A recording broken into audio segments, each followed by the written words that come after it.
एक बूढ़े चाचा जिस चीज को छू देते वह लोहे की तरह भारी और बेकार हो जाती।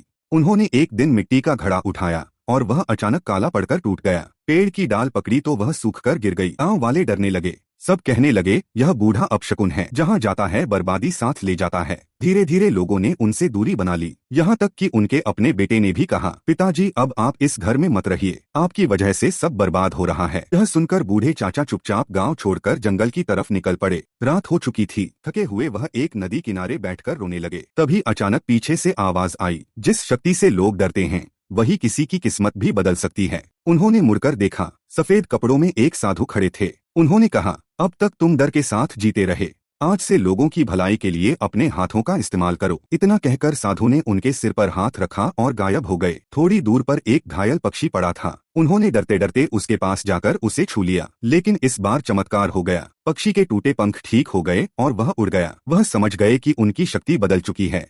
अगले दिन वह गाँव लौटे। रास्ते में उन्हें एक गरीब किसान मिला जिसकी बैलगाड़ी टूटी हुई थी। उन्होंने गाड़ी को हाथ लगाया और वह पहले से भी ज्यादा मजबूत बन गई। फिर उन्होंने सूखे कुएं को छुआ तो उसमें पानी भर गया। बंजर खेतों को छुआ तो वहां हरियाली फैल गई। कुछ ही दिनों में पूरा गांव खुशहाल हो गया। जो लोग उन्हें मनहूस कहते थे वही अब उनका सम्मान करने लगे। लेकिन उस रात वह फिर अकेले बैठकर रो रहे थे, क्योंकि इतना सब करने के बाद भी किसी ने उनके वीडियो पर एक भी लाइक और सब्सक्राइब नहीं किया था।